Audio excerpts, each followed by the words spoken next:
Southwest states are devastated by Hurricane Helene. They will need billions of dollars in disaster aid just to get back on their feet. Earlier this week, President Joe Biden said he was considering calling Congress back to pass disaster relief funding. Joining us now to discuss all this and, of course, FEMA is the Deputy Director, Rachel Bryan, the Deputy Public Policy Editor for OpenTheBooks.com.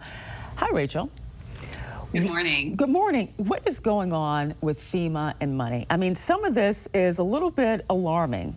The fact that FEMA could be running out of money, may not have enough money to cover hurricane relief for the rest of the season. And then, of course, the fiscal problems even before Helene. Is FEMA underwater at this point? Right. Yes.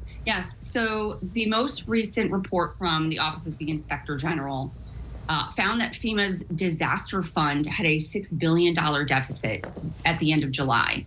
And so Mayorkas said either yesterday or today, FEMA doesn't have enough money to get through the hurricane season. President Biden has requested more funds in the past. Last October, he asked for about $24 billion, $9 billion of it for FEMA. Congress was busy giving aid to Ukraine, Israel, Taiwan, and other places. They did not pass that funding for FEMA. And so part of this is FEMA's fault.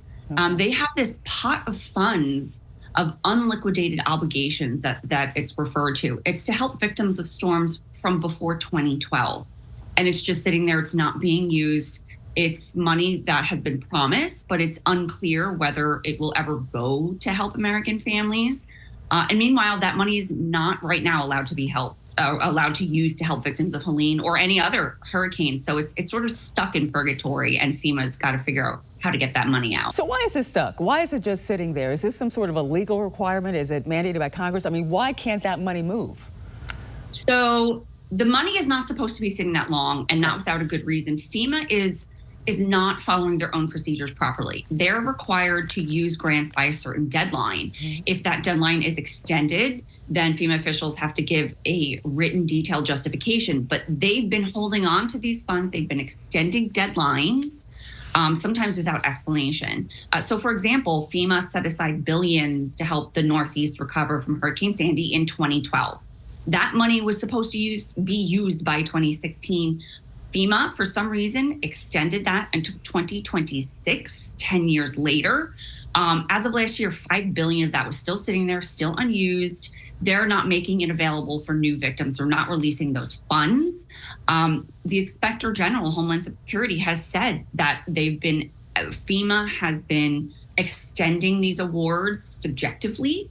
And they said, as a result, there's a risk for fraud, waste, and abuse the longer the program remains open. So FEMA needs to get its act together and get this money out of there, especially as we see Helene and Mayorkas just said, we're running out of money for this hurricane season. And that's the thing. I mean, you see the images on our newscasts of so many people, communities devastated, and in some cases, as you're mentioning, the money is there. So what can Congress do? What can lawmakers do? What can the president do? Can they put pressure? I mean, it's all a part of the federal government. So what needs to happen in order to get that money out of there? That's right. Yeah. I mean, on top of those unspent funds, FEMA had a field day paying for COVID expenses. They improperly budgeted their COVID expenses during the pandemic. They spent way over than what they budgeted. That's also part of the problem, why they're in such a deep hole. Biden has said he may call Congress back in. They're in a recess right now. It's election season. So members of Congress are back in their districts. They're campaigning. And so hopefully the pressure will mount on Biden to bring Congress back and get this money passed. That's what they need. Congress would have to come back. They did pass a sort of stopgap funding measure to give $20 billion to FEMA before they left. That's not enough. $6 billion of that alone was going to address other pent-up demands from previous, floods in Vermont, the wildfires in Hawaii. Not all of that can go to hurricanes. And then FEMA also put on hold sort of longer term projects, rebuilding projects to focus on immediate needs funding, life-saving, life-sustaining activities, day one, day two of hurricane relief. And so you have all these other problems of people, their homes are destroyed. They're sitting there waiting for FEMA money to kick in and be able to get that funds to them. And so FEMA paused 650 projects that it said were not essential for life-saving services. And that's happened many times since 2021. So Congress needs to get in and get that money. Biden needs to push them back into D.C. take them out of their district so that they can get that money.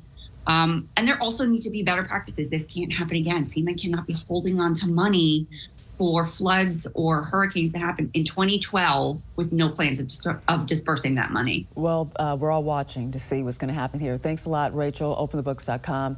Rachel Bryan, thanks for joining us. Thanks so much, Angela.